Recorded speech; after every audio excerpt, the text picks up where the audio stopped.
Okay, so essentially what you're going to want to do is you're going to want to any switches or anything like that that you have on the front of your helmet, you're going to want to make sure that they're lowered down, because you're looking for minimal interference with where your JB weld is. So like that right there would be my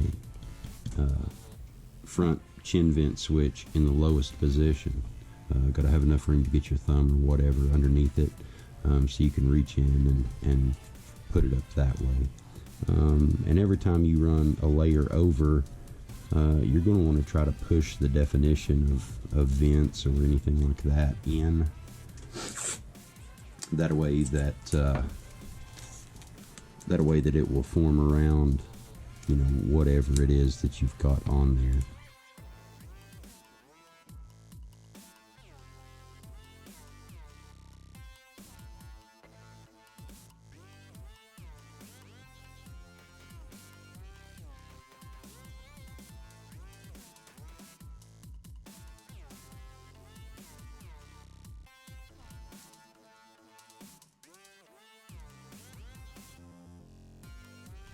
So what I've done is I've taken a little bit of aluminum foil, folded up a couple of times, got it pretty close to the right sides. You know, I may put it down and go, you know, like underneath the helmet right here, but you want to make sure that you, like this, I'm gonna get an area approximately, you know, 2.5 to 3 inches long. That way it comes around the side right here. And the reason being is if you use the JB stick right out of the tube and just push it up here to the tape, what it will do is it will want to lock on to the tape and you can't peel it off. I can tell you it's a pain in the ass. I've done that before, but as far as the you know, removing it with aluminum foil or anything like that, it makes it easy.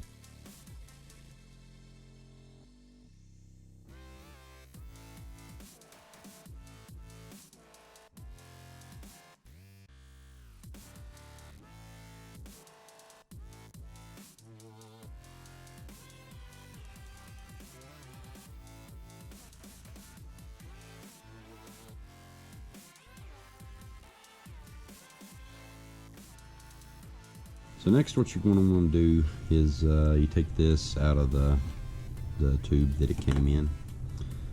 You've got two little caps here on the end.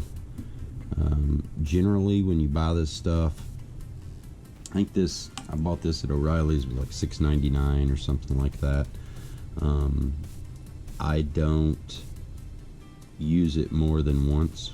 So anyway, with that being said, all I do is just pull the plastic off of it. Generally what I like to do is cut the ends.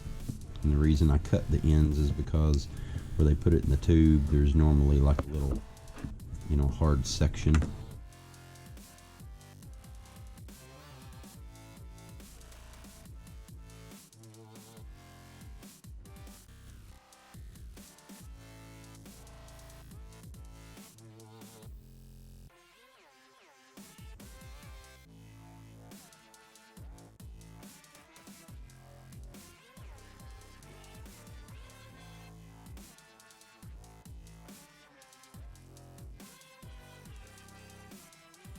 What I'm going to do now is I'm going to let that cure up a little bit more, and then I will I'll remove the tape and the aluminum foil, and I'll have the mount and have it off, and I'll show you what the finished product looks like.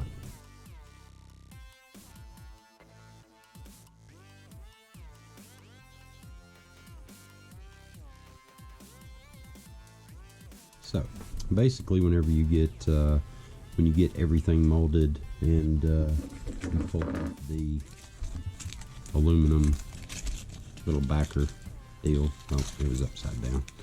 When you pull off the little aluminum thing, take it off, throw it to the side, you end up, it's got a molded area right here for that right there. Goes around there. That right there goes around the bottom of the helmet.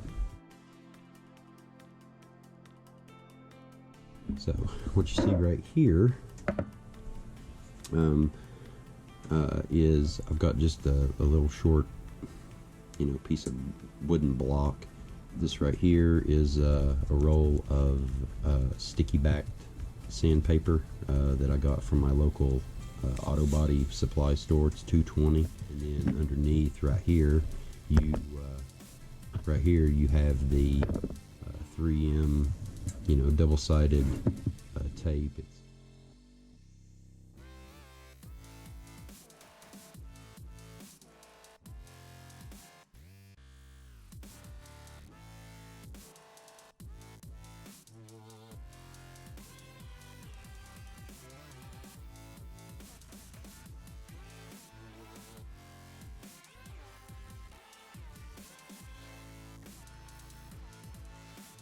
There is a finished piece. It's not perfect by any stretch, at all. But what it does is it will double-side tape onto the helmet and have the contour of the helmet for this to tape to, and yeah, so anyway.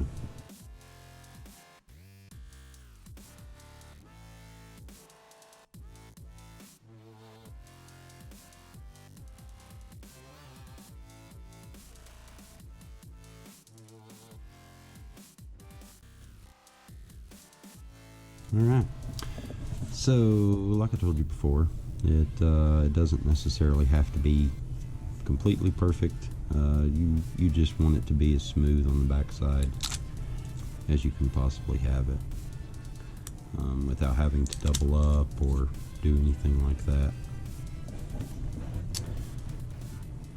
Do that right. There.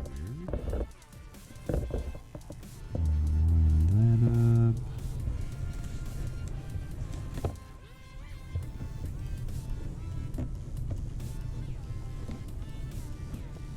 So there it is, complete. I can assure you it's not going anywhere. Still got full function of my vents. Ride safe, and thanks for watching.